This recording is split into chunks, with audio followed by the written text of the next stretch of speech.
ఈ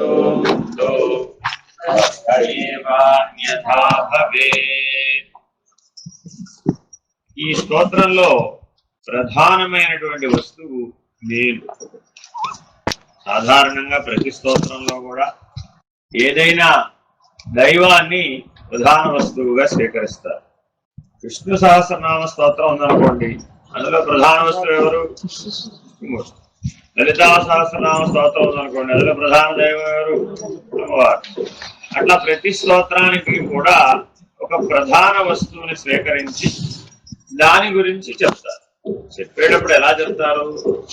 అర్చ, విభవ, యంత్ర, మంత్ర, తంత్ర విధానాలన్నీ ఆ స్తోత్రంలో ఉంటాయి. ఈ ఐదింటిని కలిపి స్తోత్రాన్ని గాని అష్టోత్తరాన్ని గాని లేదా సహస్రనామాన్ని గాని రాస్తారు. ఏమేమి ఉంటాయండి అందులో?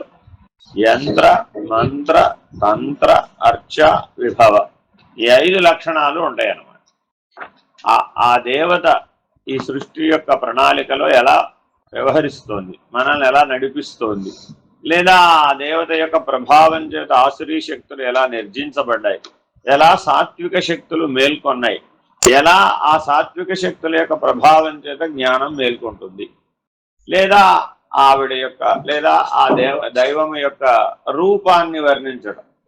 అమ్మవారి పలు వరుసను వర్ణించాలనుకోండి, ద్విజపంక్తి ద్వయోజ్వల, ఉజ్వలమైనటువంటి కాంతితో అమ్మవారి పళ్ళు ప్రకాశిస్తున్నాయి. మన పళ్ళు ఎలా ఉన్నాయో పరమాత్ముడికి తెలియదు. అది అంటే అర్థం ఏంటి? నీవు ఈ రూపాన్ని వదిలేసి ఆ రూప స్థితిలో భావంలో లయం అవ్వాలనే ఉద్దేశంతో ఉన్నతమైనటువంటి లక్షణాలతో ఆ దైవాన్ని వర్ణిస్తారు. దాని అర్థం మనలాగానే ఆవిడకి అన్ని సకలాంగములు ఉన్నాయని కాదు. కరెంటుకి ఏ రూపం ఉంది? రూపం లేదుగా. కానీ ఎన్నో వస్తువులను ఆడించటలే. అలాగే దైవం చైతన్య రూపం, దానికి ఒక రూపం ఏమిటి?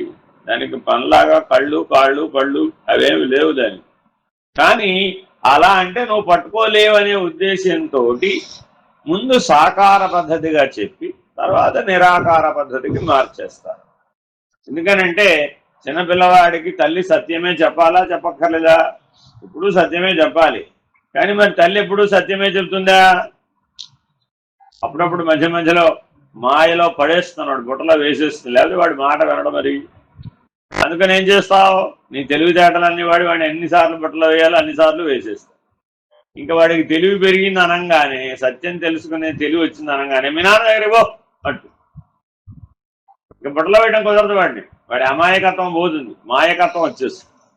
అప్పుడు మరి బుట్టలో వేయడం కుదరదు కదా. అప్పుడు ఏం చేస్తుంది? ఇంక వీడిని సత్యంతోనే మేలుకొలపాలి. తండ్రి దగ్గరికి పంపిస్తుంది.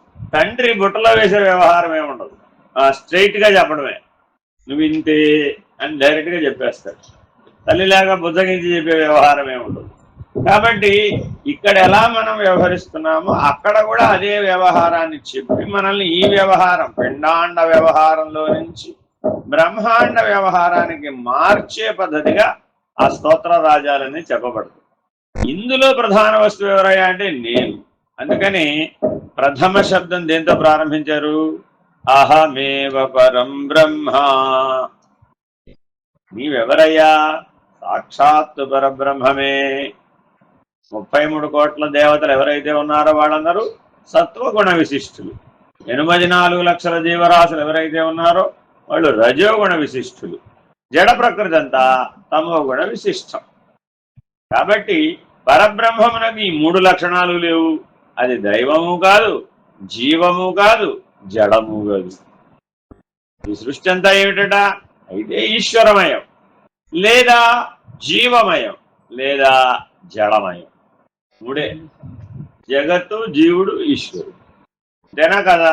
కానీ పరబ్రహ్మము జగత్తు కాదు, జీవుడు కాదు, ఈశ్వరుడు కూడా కాదు. ఈ 3 ఏకస్వరూపం. ఈ 3 అందులోంచే వచ్చినాయి బయటికి. అర్థమైందండి? ఎలాగైతే క్షీరే సత్పెరివాఖిలే అని ఆత్మబోధలో అందించారు. అంటే అర్థం ఏమిటి? నెయ్యి ఎందులో ఉందట? పాలల్లోనే ఉంది. కానీ డైరెక్ట్గా కనబడుతుందా? కనబడడం లేదు. దాన్ని కొంత ప్రక్రియ, వివర్తవాదం చెందితే, పరిణామవాదం చెందితే, ఆరంభవాదం తెలుసుకుంటే, ఆ మూడు కానీ వార్తీకాంతంలో తెలియబడింది నెయ్యి. నేను ఎన్ని సంస్కారాలు చేస్తే నెయ్యి బయటకు వచ్చింది? ఊరికే రమ్మంటే వస్తుందా? అర్థమైందండి. ఒక పెద్దలు ఒక మాట అంటారండి, పాల ముందు కూర్చుని ఒక ఆయన పాలను బ్రతివులాడుతున్నట్ట, నాకు నెయ్యి ఇవ్వవే, నెయ్యి ఇవ్వవే, నెయ్యి ఇవ్వవే. బ్రతివులాడితే నెయ్యి వస్తుందండి? కాదు కదా. దానికి చేయవలసినటువంటి పనిని చెయ్యాలా, చేయక్కర్లేదా? అలాగే మనం కూడా రోజు లేచి పొద్దున భగవంతుడి ముందున కూర్చొని మోక్షమివయ్యా, మోక్షమివయ్యా అని బ్రతివులాడుతున్నట్ట. బ్రతివులాడుతుంటే మోక్షం వస్తుందా? రాదు కదా. భగవంతుడు ఎటువంటి వాడు? అక్షరం లాంటి వాడు. నీ సాధన ద్వారా నువ్వు దాన్ని సాధించవలసిందే తప్ప బ్రతివులాడితే ఇచ్చేది కాదు. అర్థమైందండి. పిల్లవాడు తల్లిని బ్రతివులాడతాడు ముందు, తర్వాత డిమాండ్ చేస్తాడు, తర్వాత కొడతాడు. కొట్టడం కూడా తల్లి దగ్గరే నేర్చుకుంటాడు. అర్థమైందండి. చూసేస్తాడు, వాడి ఇష్టం వచ్చినట్టు వ్యవహరిస్తాడు. వాడి దృష్టిలో తల్లి ఒక ఆట బొమ్మ అంతే, అంతకుమించి ఏమీ లేదు. ఆటలన్నీ అయిపోయి జ్ఞానం దగ్గరకు వచ్చేసేటప్పటికి తల్లిని వదిలేసి తండ్రి దగ్గరికి వెళ్ళి ఎంత నేను మనం కూడా అంతే చేస్తాం, ఇక్కడ కూడా అంతే. కాబట్టి జాగ్రత్తగా మనం ఈ ఆత్మానుచింతనాన్ని సరిగ్గా పట్టుకోకపోతే విపరీతార్థాలు గోచరించేటువంటి అవకాశం ఉంది. కాబట్టి అహమేవ పరం బ్రహ్మ వాసుదేవాఖ్యమన్వయం ఇతి నిశ్చితో ముక్తో బద్ధ ఏవాన్యథా భవేత్. ఎవరికైతే సర్వకాలములందు అంటే మెలకువ కాల నిద్రలో నేను పరబ్రహ్మస్వరూపుడనే అయి ఉన్నానన్న నిశ్చయము కలిగిందో వాడు ముక్తుడు. వాడికి బంధం కలిగే అవకాశం లేదు. దృఢ నిశ్చయం కలిగిన వాడెవడో వాడే ముక్తుడు. ఆ దృఢ నిశ్చయం లేనివాడు బద్ధుడు. తెలిసి చెప్పేశాడు. అందుకే నేను మిమ్మల్ని అందరినీ ఏమడుతుంటాను, నిర్ణయం అయిందా, నిలకడగా ఉంటున్నాను. ఈ రెండే.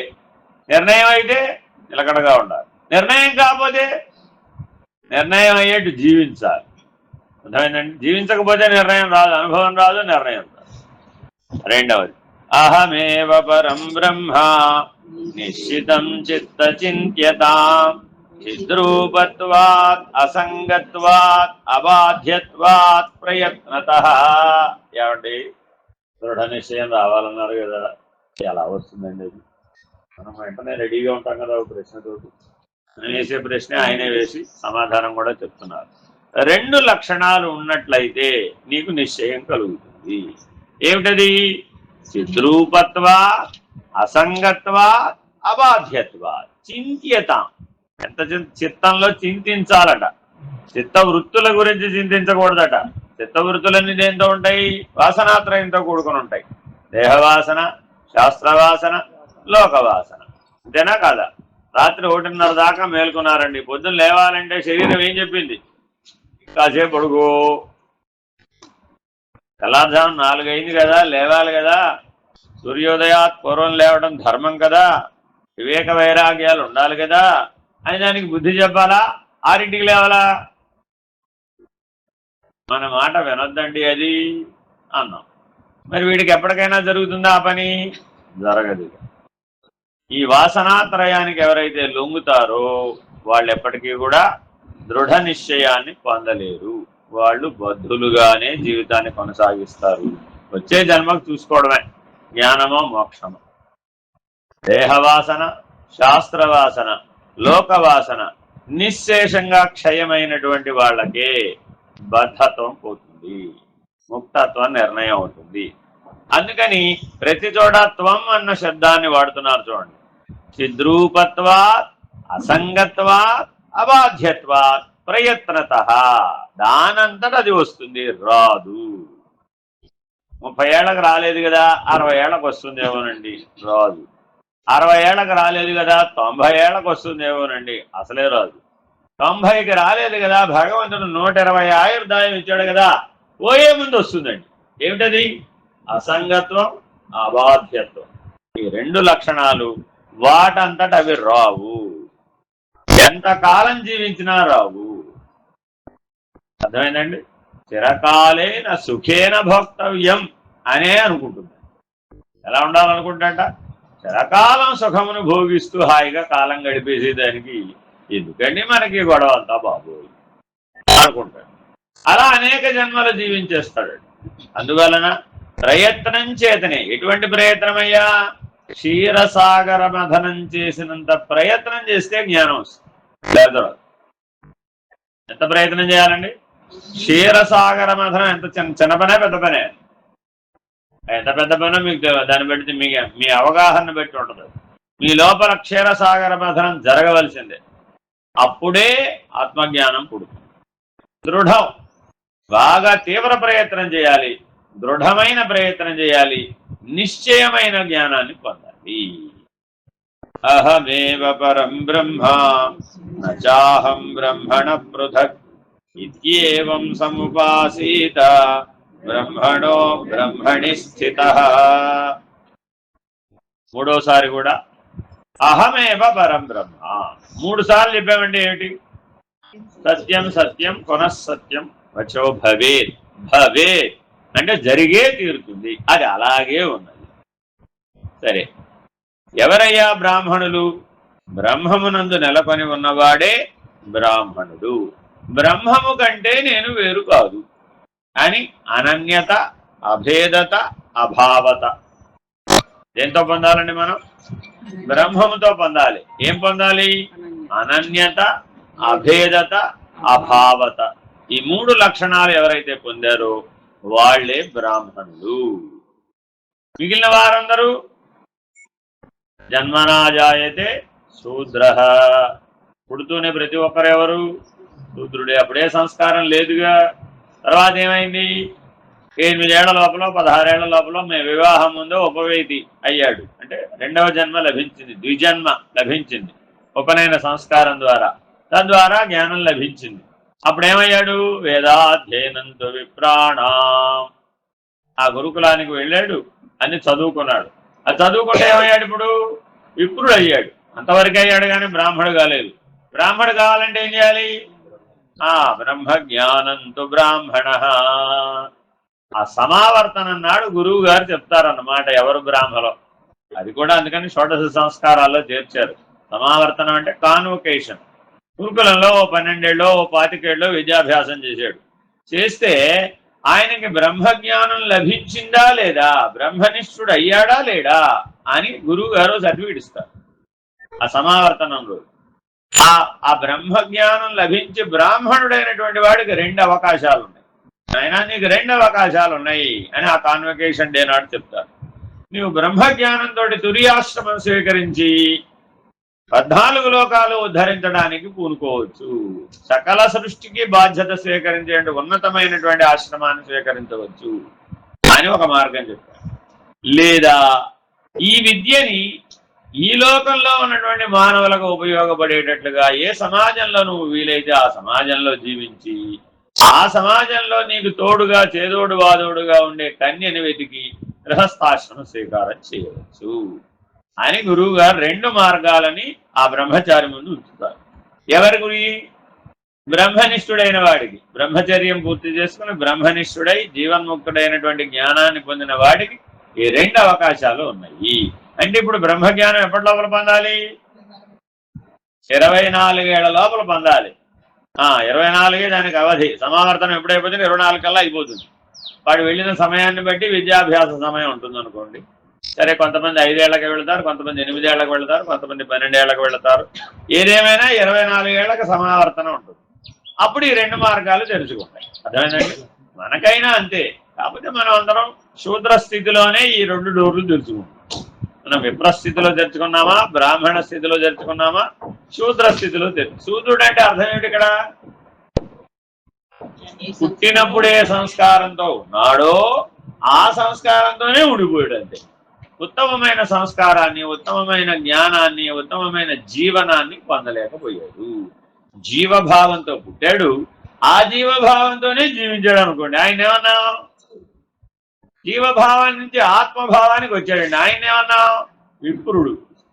చదువుకున్నాడుగా మరి. ఆ చదువుకున్న వాడంతా దేని గురించి చదువుకుంటాడు? శృతి స్మృతి పురాణములని దేని గురించి చెప్తాయి? ఆత్మస్వరూపం గురించే చెప్తాయి. అప్పుడేమైంది? విప్రుడు అయ్యాడు. కానీ బ్రహ్మభావాన్ని అందుకోలేడు. ఎప్పుడైతే బ్రహ్మభావాన్ని అందుకున్నాడో ఆ వేదాంత నిర్ణయం తెలిసింది, సునిశ్చితిగా తెలిసింది. అప్పుడు ఆయన బౌద్ధుడు కాదు, ముక్తుడే. ముక్తుడైపోయిన వాడికి 2 అవకాశాలు ఉన్నాయట. ఒకటేమిటి? సన్యాసాశ్రమం స్వీకరించి సకల సృష్టికి భగవంతుడి తరఫున బాధ్యత తీసుకో, అదొక పద్ధతి. రెండో పద్ధతి ఏమిటి? తన ఎదురుకుండా ఉన్నటువంటి తనకు అనుబంధమైనటువంటి ఈ లోకంలో ఉన్న మానవులకి ఆత్మోద్ధరణ కొరకు కృషి చేయడం. అహమేవ పరం బ్రహ్మ చాహం బ్రహ్మణ పృథక్ ఇత్యేవం సముపాసీత బ్రహ్మణో బ్రహ్మణి స్థితః సర్వోపాధి వినిర్ముక్తం చైతన్యం చ నిరంతరం తద్బ్రహ్మాహమితి జ్ఞాత్వా కథం వర్ణాశ్రమీ భవేత్. చూడండి, ఇప్పుడు మనం మాట్లాడుకున్న విషయాన్ని చెప్తున్నారు. నాయన, ఇంకా వర్ణము ఆశ్రమము అన్నవి బ్రాహ్మణుడైన వాడికి ఎక్కడ ఉన్నాయ్యా? బ్రహ్మజ్ఞానమును పొందినటువంటి వాడికి వర్ణము ఆశ్రమము అనేటటువంటి పరిమితులు లేవు. ఎందుకని? అది ఉపాధిగతమైనటువంటివి, నీ శరీరానికి సంబంధించినటువంటి లక్షణాలే తప్పవి. ఏ ఉపాధి తాను వల్లనటువంటి వాడికి, ఒప్పుకోని వాడికి ఉపాధిగతమైనటువంటి ఏ పరిమితులు వర్తించవు. నేను ఉపాధి మాత్రమే అనే తాదాత్మ్యత, ఉపాధిగత తాదాత్మ్యత బుద్ధి, దేహాత్మ బుద్ధి కలిగినటువంటి వాడికి వర్ణాశ్రమాచార ధర్మములన్నీ వర్తిస్తాయి. అందరికీ వర్తించమని చెప్పడం లేదు. అదేనండి, ఎవడైతే సర్వోపాధి వినిర్ముక్తం అంటే ఎన్ని ఉపాధులు ఉన్నాయా మనకి? విశ్వ, తైజస, ప్రాజ్ఞ, ప్రత్యేగాత్మలు, విరాట్, హిరణ్యగర్భ, అవ్యాకృత, పరమాత్మ. 8 ఉపాధులు ఉన్నాయి. 1 కాదు, 2 కాదు. ఇప్పుడు మనం ఎన్నిటిని నిరసించాం? ఇంకా ఒకదాన్ని కూడా నిరసించలేదు. ఎందుకని? విశ్వడుగానే జీవిస్తున్నాంగా ప్రస్తుతానికి. ఇంకా మనకి ప్రపంచం ఉందని, ప్రపంచంలో చేయాల్సిన పనులు చాలా ఉన్నాయని, బాధ్యతలు చాలా ఉన్నాయని, అయ్యో ఇప్పుడే వదిలేస్తే ఎలాగండి అని. వదిలేయవమ్మా, అప్పుడే వదిలేస్తే ఎలాగండి. ఎప్పుడు చెప్తాను ఈ మాట? 60లు అయిపోయింది, 70లు అయిపోయింది, 80. వదిలేయవమ్మా, నేను ఇప్పుడే వదలను. ఎప్పటికి వదులుతుందట? 120 వస్తే వదులుతాడు. ఈ 120 దాకా ఇప్పుడు ఉండద్దు. ఎందుకని? ఆ విశ్వడు అనేటటువంటి వాడు అంత బలంగా ఉన్నాడు. మరి అదేమిటట? ఉపాధిగత తాదాత్మ్యత. ఈ 8 ఉపాధులు దేనికయ్యా? నీకు బ్రహ్మజ్ఞానం సంపాదించడం కోసమని ఆ సృష్టి వ్యవస్థ ఏర్పాటు చేయబడింది. నీవు ఏర్పాటు చేసుకోలేదు. పరబ్రహ్మమే నీకు 8 స్థాయిలలో తనను తాను వ్యక్తీకరించుకుంటాడు. నువ్వేం చేయలేవు. అర్థమైందండి? ఆ పరబ్రహ్మమే ఈ 8 స్థాయిలలో, ఇది 8 తలాలు అన్నమాట. ఈ 8 తలాలలో తనకు తానుగా వ్యక్తీకరించుకుంటాడు. విశ్వడుగా ఉన్నది పరబ్రహ్మమే, తైజసుడుగా ఉన్నది పరబ్రహ్మమే, ప్రాజ్ఞుడుగా ఉన్నది పరబ్రహ్మమే, ప్రత్యేగాత్మగా ఉన్నది కూడా పరబ్రహ్మ, విరాట్టుగా ఉన్నది కూడా, అంత విశ్వంగా ఉన్నది కూడా పరబ్రహ్మమే, దానికి ఆధారమైన హిరణ్య గర్భుడుగా ఉన్నది కూడా ఆ పరబ్రహ్మమే, దానికి అవ్యక్త స్థితిలో ఉన్నటువంటి అవ్యాకృతుడుగా ఉన్నటువంటి వాడు కూడా పరబ్రహ్మమే, సాక్షాత్తు పరమాత్మ కూడా పరబ్రహ్మ. పరబ్రహ్మమునకే భేదం లేదు. అంతటా 8 ఉపాధులలోనూ అనుస్యూతమై ఉన్నది. మనం ఒక దండ వేయాలండి, వెయ్యాలంటే పూలు గాలిలో నిలబడతాయా? పరమేశ్వర, ఆ దండ గాలిలో నిలబడుతుందా? లోపల ఏముండాలి? దారం ఉండాలి. అందుకని పరమాత్మ ఏమన్నాడు? ఆయన తనకు తానే చెప్పాడు భగవద్గీతలో, సూత్రే మణిగణ ఇవ. ఓ మణుల దండ హారం నీ మెడలో ఉండాలంటే దాని లోపల సూత్రం ఉండాలా వద్దా? కాబట్టి 8 ఉపాధులలో వ్యాపించిన సూత్రాత్మను నేనే అని ఆయన వ్యాపక ధర్మం గురించి ఆయనే చెప్పుకున్నాడు. కాబట్టి జాగ్రత్తగా మణుల లోపల దాగి ఉన్న దారమును గుర్తించడానికి విచారణని, బుద్ధిని ఎలా అయితే వాడుతున్నావో ఇక్కడ కూడా వివేక వైరాగ్యాలను ఉపయోగించి సర్వోపాధి వినిర్ముక్త, వాటిలో బద్ధుడవు కామాక. ఈ 8 ఉపాధులలోనూ బంధం ఉన్నది. అదేంటంటే ఆఖరికి పరమాత్మ నేనన్నా కూడా అక్కడ కూడా బంధం వస్తుంది. కాబట్టి నేనన్న దాన్ని ఈ 8 ఉపాధులలో దేనికి తగిలించినా అది బంధం అవుతుంది. నేను లేదని ఒప్పుకుంటే బంధం విడుదలవుతుంది. అహం బ్రహ్మాస్మి యో వేద సర్వం భవతి త్విదం నాభృత్యా ఈశతే దేవా తేషాం ఆత్మా భవేద్ది సహ. నేను బ్రహ్మమునని ఎరిగినవాడు ఈ సర్వరూపమును తానే యగును. దేవతలు అతని గట్టి విఘ్నమును కలిగింపజాలరు. ఎలయనా అతడు దేవతలకు కూడా ఆత్మయగురు. ఏమండి, శనిగ్రహం గారు ఈయనకి ఏమైనా చేస్తారంటారా? కుజగ్రహం గారు ఏమైనా చేస్తారంటారా? పాపగ్రహమైన రాహుకేతువుల వల్ల ఏమైనా ప్రభావం ఉందంటారా అని జీవన్ముక్తుడైనటువంటి బ్రహ్మజ్ఞాని అయినటువంటి వాడికి, బ్రహ్మనిష్ఠుడైనటువంటి వాడికి జాతకం చూద్దాం అనుకున్నాం అనుకోండి, అర్ధాష్టమ శనిలో ఈ జీవన్ముక్తుడు ఎలా ఉంటాడో చూద్దాం అనుకున్నాడు అనుకోండి, అదేం లాభం లేదు. ఎందుకని వాళ్ళందరిలో వ్యాపించిన చైతన్యం కూడా ఈయనే. అర్థమైందండి? సర్వే సర్వత్రా దేవతలలో గాని, జీవులలో గాని, జడంలో గాని మూడింటిలోనూ వ్యాపించినటువంటి చైతన్యం ఎవరో, పరబ్రహ్మం ఎవరో, ఇతడు అతనే ఆ చైతన్యమే, అట్టి చైతన్యమే.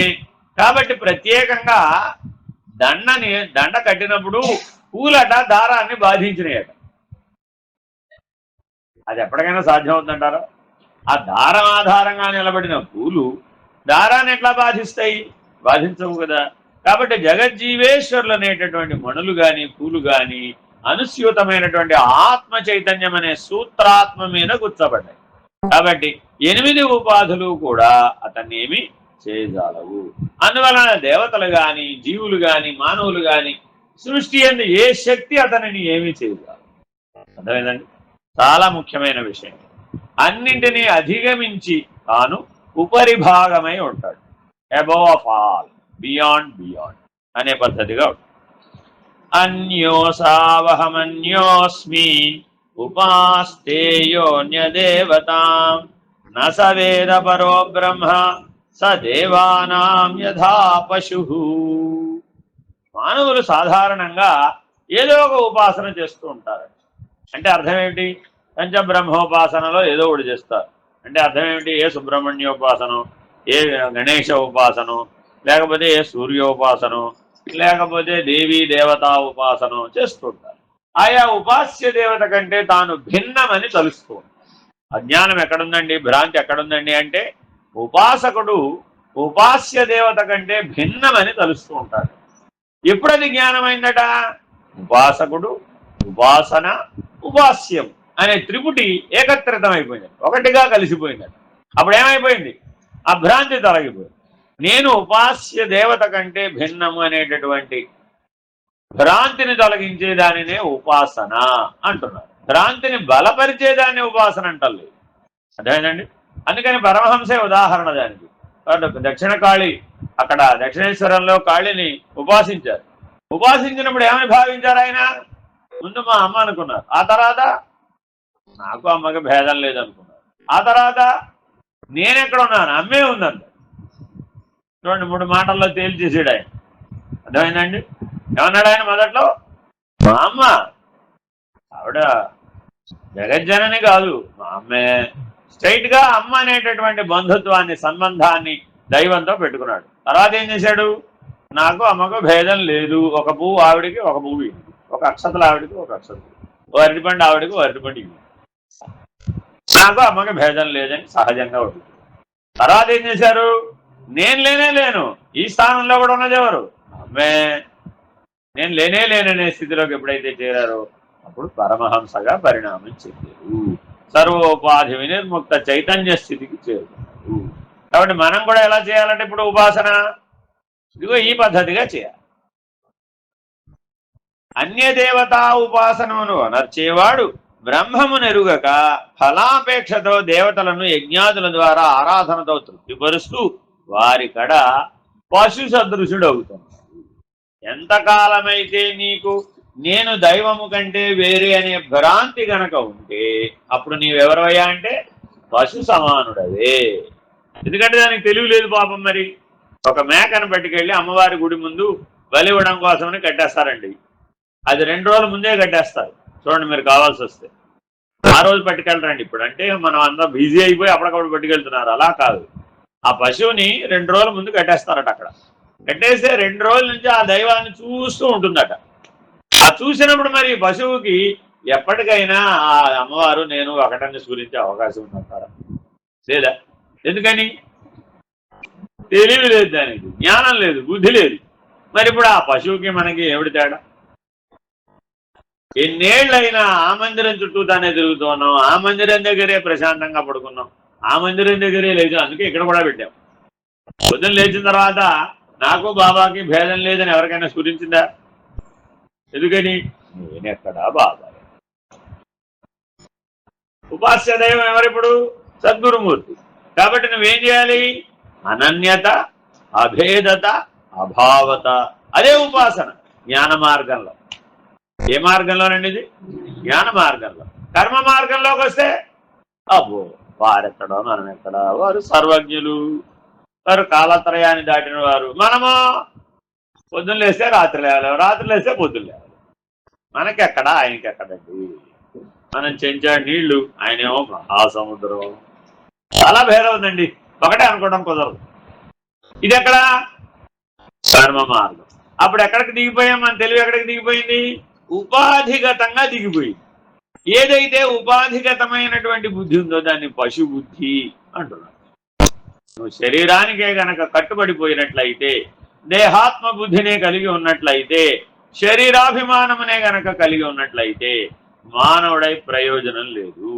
నీవు పశుబుద్ధినే కలిగి ఉన్నావు. అహమాత్మానచాన్యోస్మి బ్రహ్మైవాహం నాశోకభాక్ సచ్చిదానంద రూపోహం నిత్యముక్త స్వభావవాన్. నేను ఆత్మను, శరీరాదులను కాను. బ్రహ్మమే నేను, నాకు దుఃఖం లేదు. నేను సచ్చిదానంద స్వరూపుడను. ఎల్లకాలములందు నేను ముక్తుడనే అయి ఉంటిని. ఇది ఏ నా సహజ స్వరూపం. ఎవరు ఆత్మను సర్వదా బ్రహ్మముగా భావించుతూ సుఖ విహారము సలుపుతున్నారో వారి పాపములన్నీ తొలగిపోవు. పాప ఫలితములకు ఆపదలు కూడా అంటవు. Very very important. ఇది దృఢమైనటువంటి నిశ్చయం ఉండాలట. నేను ఎప్పుడు సర్వదా బ్రహ్మమునే అయి ఉన్నాను, సర్వదా ముక్తుడనయ్యే ఉన్నాను. ఉపాధి సంబంధమైనటువంటి ఏ బంధములు, బాధలు నాకు లేనేలేదు. వాస్తవానికి రాత్రంతా జాగారం ఉంచుదామని అనుకున్నాం. గమనిస్తూ ఉన్నా 11 నుంచి 12, 1 గంట ముళ్ళు అవతలకి వెళ్లే కొద్దీ లోపల మీ అందరికీ కూడా ఆ తమోగుణ ధర్మం ఆవహించేస్తుంది. పొద్దునే 4-5 వద్దామని అనుకున్నాం, కానీ లేచారో లేవలేదు. మేము రెడీ 6:30కి రెడీ ఏమన్నా లేచారా అంటే ఇంకా సగం మంది పడుకునే ఉన్నారని అన్నారు. అయ్యో రా, ఎందుకని రాత్రంతా మెలుగు పెట్టారు. ఏమిటి రాత్రంతా మెలుగు? 1 గంట మెలుగున్నాడు. ఇంతకి రోజు 12కి పడుకున్నాడు, 1 గంట పడుకున్నాడు. ఏడు ఆ గంటలో కంప మునిగింది. చాలా తేడా వచ్చేసింది. ఏం తేడా వచ్చేసింది? అన్నం అరగలేదండి బాబు, నిద్ర పట్టలేదండి బాబు, పొద్దున్న లేవగానే ఎంత ఇబ్బందో, కాళ్ళు చేతులు స్వాధీనంలోకి రావట్లేదండి, నిలబడదామన్నా కూర్చుందామన్నా భూమి గుండ్రంగా ఉందని గెరగెరా తిరిగిపోతుందండి బాబు. ఇలా ఎన్ని లక్షణాలు. మరి ఇన్ని లక్షణాలుంటే నేను ఆత్మస్వరూపుడను, నేను బ్రహ్మస్వరూపుడను, ఉపాధిగతమైన సంబంధం ఏమి లేదు, నాకు ఏ బాధ లేదు, నేను ముక్తుడను అనేటటువంటి దృఢ నిశ్చయం కలుగుతుందా? కలగాలంటే కొబ్బరికాయలో కురుడికాయ వలె వేరైపోయి ఉండాలి, నీళ్లు ఎగిరిపోయి ఉండాలి. ఆ నీళ్లు ఎగిరిపోకపోతే, ఆ అసంగత్వం రాకపోతే, ఆ నీళ్లు చెప్పకు అంటుకునే ఉన్నాయి. నీళ్లు ఉన్నంతసేపు కొబ్బరి చెప్పకు అంటుకుని ఉంటుందండి. నీళ్ళు ఎగిరిపోతే విడిపోదు. దాన్ని ఎవరు విడదీయక్కర్లా. మనం కూడా అంతే. ఈ బయట కనబడేది చెప్ప, లోపల ఉన్న నేను విడిగానే ఉన్నాను. ఎక్కడ కలిసిపోయాను అసలు నేను? ఎప్పటికైనా ఒక దండని 100 సంవత్సరాల పాటు అలా ఉంచేసామండి. చాలకుల దండో, లేకపోతే వట్టివేరు దండో, సంపంగి పూల దండో, ఇలాంటివి చాలా కాలం ఉంటాయి. అలా తగిలించి ఉంచాం. ఎప్పటికైనా అవి దారం అయిపోతాయా? దారం ఎప్పుడైనా పూలు అయిపోయిందా? అవలేదు. దారం దారంగానే ఉంది, పూలు పూలుగానే ఉంది. ఎప్పుడూ అవి కలవలేదు. అలాగే నీవెప్పుడు ఈ శరీరంలో దేహి ఎన్నటికీ కూడా దేహంలో కలవడు. అక్షర పురుషుడు ఎప్పటికీ క్షర పురుషుడు కానేరడు. అక్షరుడు అక్షరుడే, క్షరుడు క్షరుడే. కాబట్టి ఆత్మభావంలో నిలకడ చెందినటువంటి వాడు నేను అక్షర పురుషుడనని, ముక్త పురుషుడనని సదా ఈ ఉపాధిగతమైనటువంటి ఏ బాధను వల్లడు, ఏ బంధమును వల్లడు. ఆయనకి ఏ రకమైనటువంటి చింత లేదు, చికాకులు లేవు. చీకు చింత లేవంటారు చూడండి. ఎందుకని? ఎందుకంటే దాని మీద ప్రాధాన్యత లేదు, వదిలేసాడు అంతే. అవే అతను వదిలేసి ఎంతగా అస్కరం అయిపోయిందయ్యా అంటే అవే అతను వదిలేసినాయి అంతే. ఆత్మానం సతతం బ్రహ్మ సంభావ్య విహరంతి తేషాం దుష్కృతం బ్రహ్మ సంభావ్య విహారేతు సుఖం క్షణం బ్రహ్మాహమస్మీతి యః కుర్యదాత్మచింతనం. ఇలా నేను ముక్త పురుషుడనని ఒక్క క్షణం అనుకున్నా చాలట, నీకు ఆ ముక్తానుభవం వస్తుందట, ఆ ఆత్మానందం కలుగుతుందట. ఒక్కసారి ఆ ముక్త స్థితిని కనుక నువ్వు అనుభవిస్తే మరల జైల్లో పడడానికి ఎవరు ఇష్టపడరు. ఒక్కసారి బంధంలో నుంచి విడుదలైతే మరలా ఆ బంధాన్ని చుట్టుకోవడానికి, పట్టుకోవడానికి, కట్టుకోవడానికి మీరు అల్లరు. ఒక ఉదాహరణ చెప్పారు దాన్ని. ఏమిటంటే ఒక పాము కుబుసం విడుస్తూ ఉంటుంది, చూసారు ఎప్పుడన్నా? సహజంగా విడవదండి అది, పొలుసులు పొలుసులు విడుస్తుంది. పూర్తిగా విడవాలి అంటే దానికి శక్తి చాలదు. ఏం చేస్తుంది? ఓ ముళ్ళ పొదలోకో లేకపోతే ఏదన్నా రాళ్లలోకో ఆ దానికి సహకరించేటటువంటి వాతావరణ పరిస్థితులను ఎంపిక చేసుకుని అందులో నుంచి పాకుతుంది. ఈ బయట ఉన్న చర్మం అంతా వాటికి పట్టుకుని వచ్చే విడుదలైపోతుంది. అప్పుడు దానికి కాస్త దెబ్బలు తగలవచ్చు, రక్తం గారవచ్చు, కానీ అది దానికి చాలా అవసరం. సంవత్సరానికి ఒకసారి అలా అది విడవవలసిందే. పాము 12 సంవత్సరాలే జీవిస్తుంది. తన ఆయుర్దాయం 12 సార్లు పొలిసి విడిచిందంటే ఫినిష్ అయిపోతుంది. అర్థమైందండి? మరి ప్రతిసారి అది నూతన చర్మాన్ని పొందితేనే ఆ సంవత్సరం జీవితం. పాత చర్మమే ఉందనుకోండి అయిపోతుంది, దాంతో అక్కడ కథం, ఆ సంవత్సరంతో అయిపోయినట్టు దాని ఆయుర్దాయం. అందువలన దానికి అది అవసరమా కాదా? భగవంతుడు మనకు కూడా అలా పెట్టుకుంటే బాగు, మనం కూడా ఓ సంవత్సరంలో ముక్తులు అయిపోదు, దెబ్బకు వదిలేసేవాడు. కానీ మనం తెలివితో వదలాలి. ఈ ముళ్ళ పొదల్లో దూరి లేకపోతే రాళ్లలో దూరి వదలడానికి ఇది కుదరదుగా. ఆ శరీరం కుదురుతుంది కానీ ఈ శరీరం కుదరదు. కానీ అది ఎలా అయితే తన పై శరీరాన్ని నేను కాదని త్యజిస్తోందట. అది ప్రయత్నమేగా, అప్రయత్నంగా ఏం జరగలే, ప్రయత్న సాధ్యమే. అది దానికి సాధ్యమైనప్పుడు నీకెందుకు సాధ్యం కాదయ్యా? ఆలోచించి చూడు. పాముకున్న తెలివి ఎంత, దాని మెదడు ఎంత, నీ మెదడు ఎంత? దానికి 1,00,000 రెట్లు మెదడు ఎక్కువ ఉందని మనం. కానీ మనకి బంధం కూడా బలంగా ఉంది. దేనివలన? సంగత్వం చేత, బద్ధత్వం చేత, భ్రాంతి చేత, భ్రమ చేత, అజ్ఞానం చేత, అవిద్య చేత, అహంకారం చేత, అవివేకం చేత. వీటన్నింటినీ కూడా క్షణమాత్రంలో విడవచ్చట. ఒక క్షణం ఏమని భావించాలట? నేను సదా బ్రహ్మమునే అయి ఉన్నాను, నేను సదా ముక్తుడనే అయి ఉన్నాను. ఏ సంబంధ బాంధవ్యాలు కూడా నన్ను జీవుడిని చేయలేవు. అసలు నేను జీవుడినే కాదు, నాకు జగత్తుతో పని లేదు, ఈశ్వరుడితో కూడా పని లేదు నాకు. ఎందుకని జగజ్జీవేశ్వరులు ఏకమై ఆత్మస్వరూపం. ఇవి సర్వదేవతా స్వరూపం ఏమిటి? ఒకటే. అదేమిటి? ఆత్మస్వరూపమే. భగవాన్ బాబా వారిని పూజించేటప్పుడు సర్వదేవతాతీత అంటారు. ఏమిటండి అని అబ్జెక్ట్ చేశారు కొంతమంది. ఏమిటండి మీ వారు గురువు గారు సర్వదేవతాతీత ఎలా అవుతారండి? అవుతాడయ్యా బాబు, గురుగీత చదువు. పరమేశ్వరుడు చెప్పిన గురుగీతలో ఉన్నమాట దాన్ని, అందుకని అలాగే వాడారు దాన్ని. ఎవరైతే సద్గురుమూర్తి ఉన్నారో ఆయన పరబ్రహ్మస్వరూపం. ఆ పరబ్రహ్మస్వరూపం నియమిత దేవతలందరికీ అవతలి వాడు. దేవతలంటే అర్థం ఏమిటి? ఆయన కూడా సృష్టిలో బాధ్యత అప్పగించబడింది. అర్థమైందండి? దక్షిణ దిక్కు ఎవరికి ఇచ్చేసాం? ధర్మరాజు గారికి ఇచ్చేసాం. అర్థమైందండి? ఆయన ఉండేది యమలోకం కాబట్టి యమధర్మరాజు అన్నాం అంతే. ఆయన పేరు వాస్తవానికి ధర్మరాజు. దక్షిణ దిక్కు ఎవరికి ఇచ్చామండి? ధర్మరాజు గారికి. మీరు ఎప్పుడైనా సరే ఆయనకి నమస్కారం చేయాలంటే ఏం చేయాలి? ఆ దక్షిణ దిక్కుకు తిరిగి నమస్కారం చేయాలి. అర్థమైందండి? కాబట్టి ఇలాగా అష్టదిక్కులకి ఆ దిక్పాలకులు ఉన్నారా లేదా? ఉన్నారు. వారి వారి పనులు వారు చేస్తూ ఉంటారు. వాళ్ళందరూ ఎవరు? నియమిత దేవతలు. ఇలా 33 కోట్ల దేవతలు ఉన్నారు సృష్టి నిర్వహణలో. ఎందుకని మన 5 25 కూడా దేవతలే. బ్రహ్మాండంలో వాళ్ళందరూ ఎవరు? సమిష్టికి బాధ్యులైన వాళ్ళందరూ అధిదేవతలు, ఎష్టికి బాధ్యులైన వాళ్ళందరూ ఇంద్రియాలు. అంతే.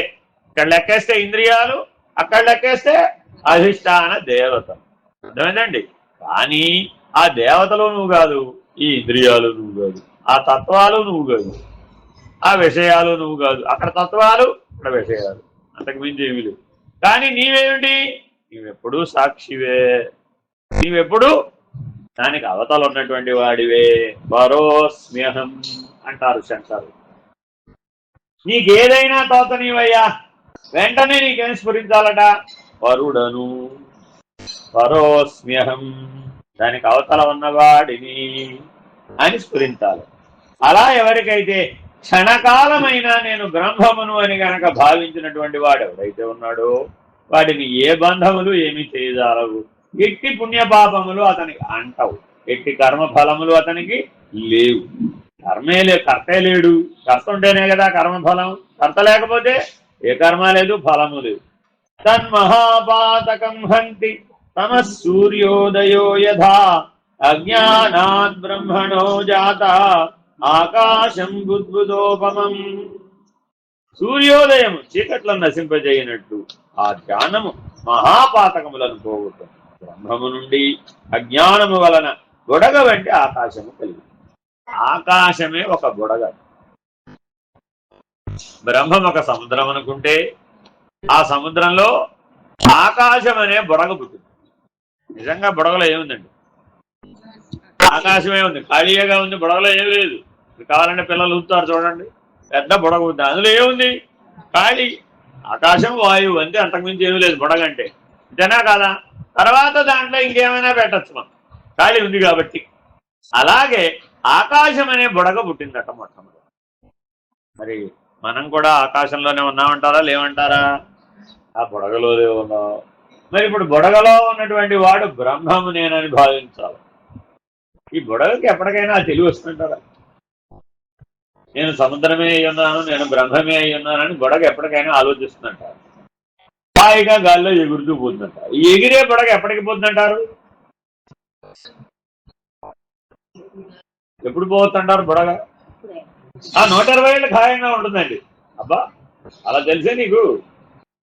గాలి బుడగ జీవితం, నీటి బుడగ యౌవనం, నేడు మరల రాదు రాదు నేనే సుఖం. అందుకని సుఖం అనుభవించాలి. వీడు చూడు, ఈ పాట అందరూ గుర్తు తెచ్చుకుంటారని చెప్తాను. ఆ సినిమా పాట రాసిన ఆయన, నాయనా నీవు భోగివి, మళ్ళా రేపు రాదు, బాగా భోగాన్ని అనుభవి, సుఖాన్ని అనుభవి. అప్పుడేమైంది? ఆ సుఖమే బంధహేతువైంది. Very very important. ఎంతగా మీరు సుఖానికి బొంగుతారో లొంగుతారో అది నీకు బంధ కారణం అవుతుంది. అందుకని విద్యార్థికి ఏముండకూడదండి, నా సుఖం నా నిద్ర. అందుకని మిమ్మల్ని ఎవరైనా నేను విద్యార్థులుగా పరిగణించడం లేదు. ఎందుకంటే మీకు ఈ రెండు బలంగా ఉంది, సుఖము నిద్ర. ఈ రెండు బలంగా ఉన్నవాడు విద్యార్థి కానేరదు. అర్థమైందండి? కాబట్టి తప్పక మనం ఈ పాతకం ఎన్నైతే పాతకములు ఉన్నాయో ఆ పాతకములన్నీ మనం ఏదో జన్మలో చేసి ఉండవచ్చు.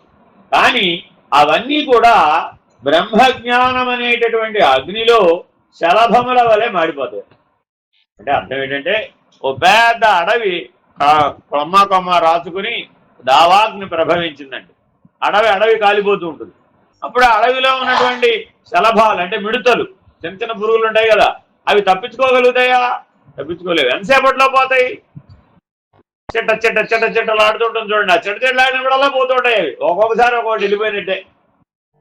అలాగా బ్రహ్మజ్ఞానం చేత సర్వకర్మలు, కర్మఫలాలు, పాతకములు, పుణ్యములు అన్నీ సమస్తము దగ్ధమైపోతాయి. ఈ ద్వంద్వానుభవములే నీ కారణ శరీరం.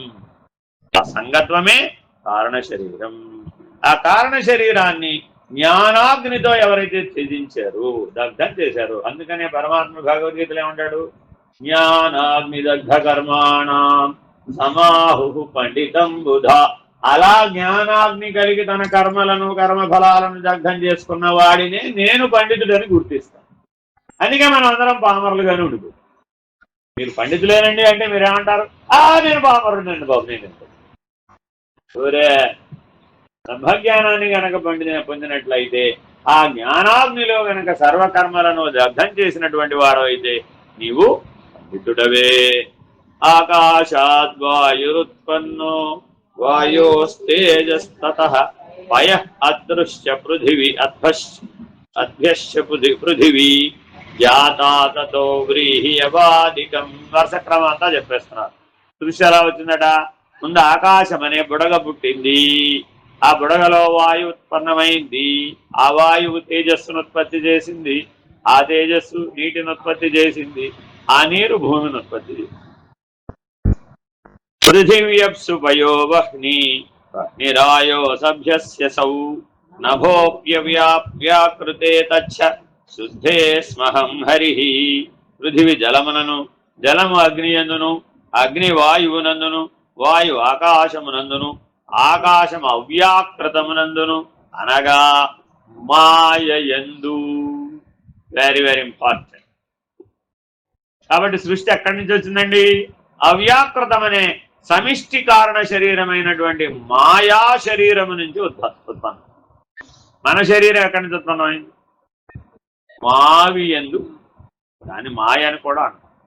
తల్లి గర్భంలో శిశువు పోషించబడడానికి ఏర్పరచబడినటువంటి ఆహారం ఏమిటయ్యా? తన ఆహారం ఎక్కడ సంపాదించుకుంటుంది? ఆ మావి ఎందే, ఆ మాయ ఎందే. అర్థమైందండి?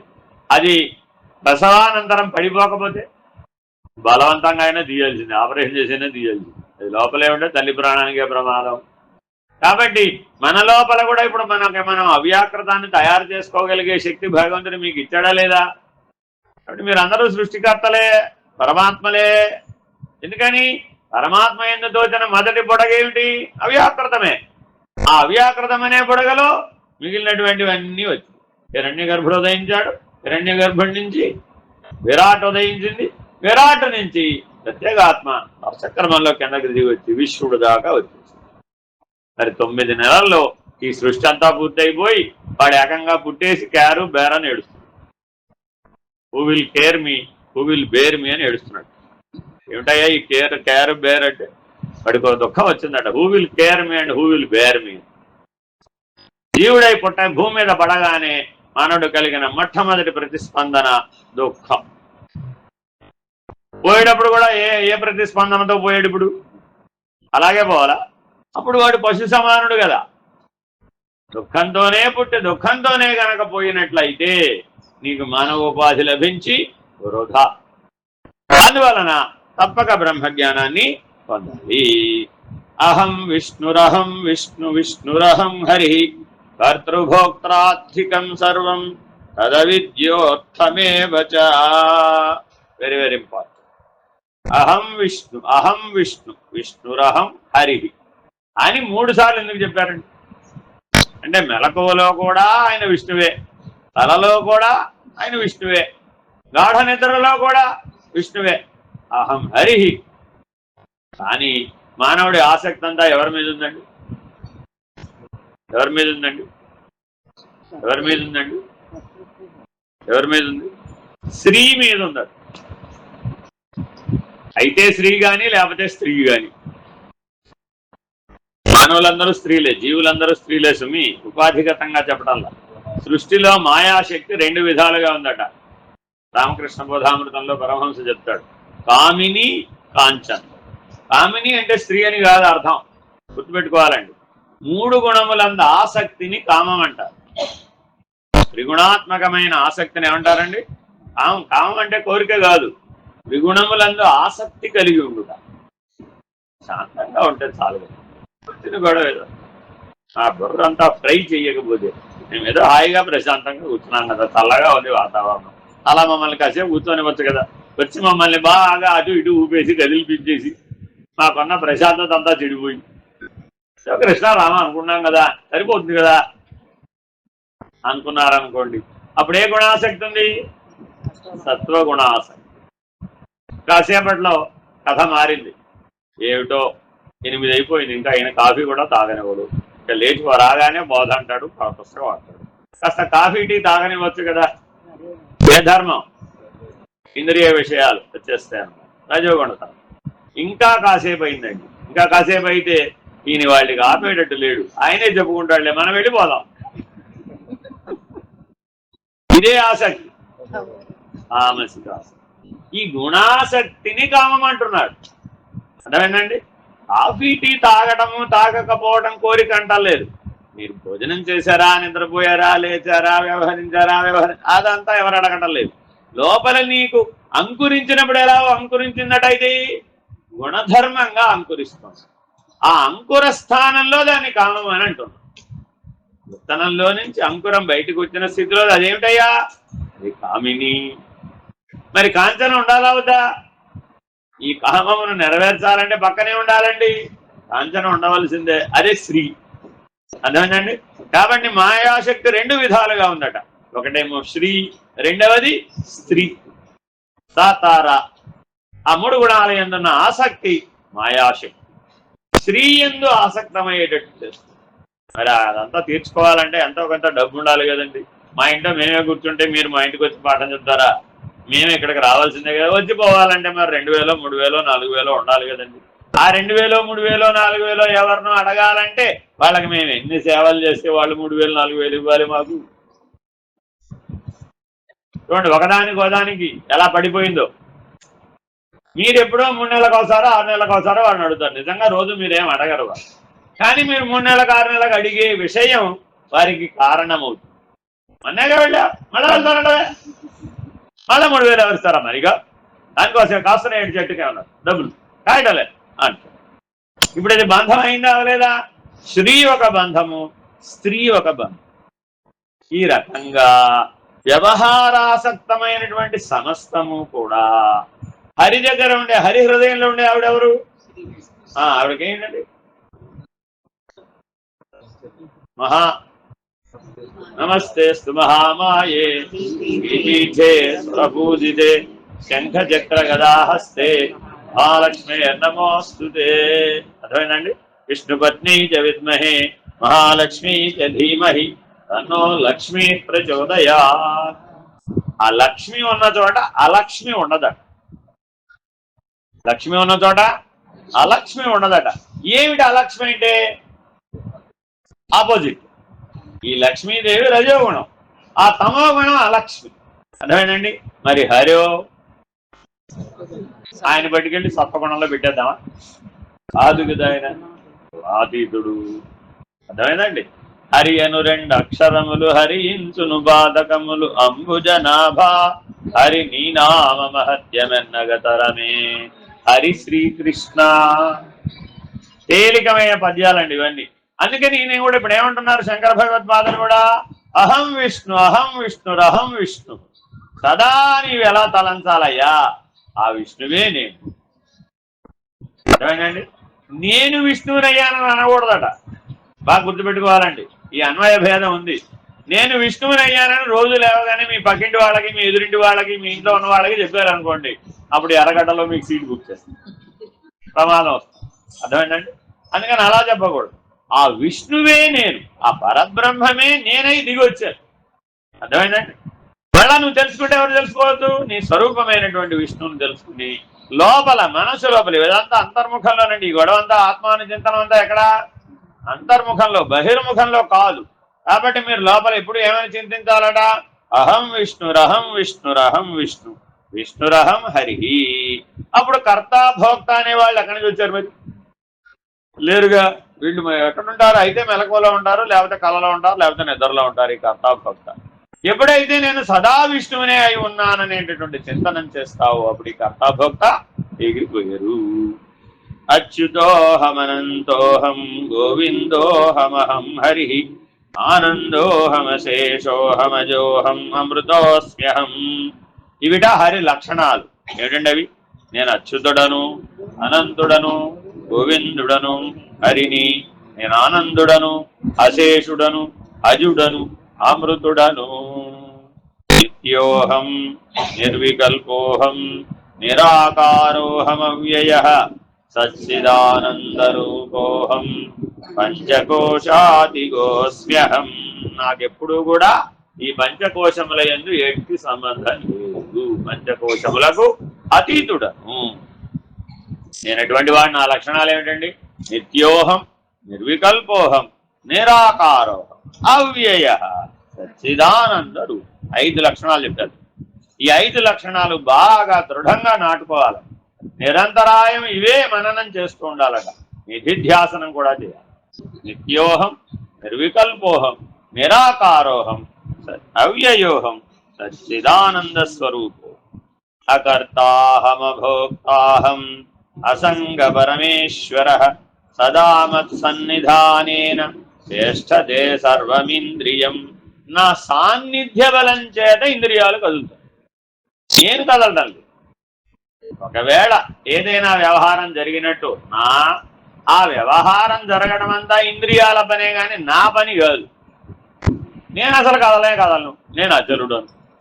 అచలోయం సనాతన ఆది మధ్యాస్తముక్తోహం న బద్ధోహం కదాచన స్వభావ నిర్మల శుద్ధ సయేవాహం న సంశయ. సాపడిందండి న సంశయ, ఏ సంశయం లేదు. నేను ఎప్పుడనో ఎటువంటి వాడను, నిర్మలుడను, శుద్ధుడను, ఎప్పటికీ బద్ధుడు కాని వాడను. ఇప్పుడు కాదు, ఏ కాలంలోనూ నాకు బంధము లేదు, బద్ధత్వం లేదు. ఆది మధ్యాంతముక్తో, ఆది యందు ముక్తుడనే, మధ్యమునందు ముక్తుడనే, అంత్యమునందు ముక్తుడే, సర్వదా ముక్త స్వరూపుడనే. హరి ఓం శ్రీ గురుభ్యో నమః. హరి ఓం పూర్ణమదః పూర్ణమిదం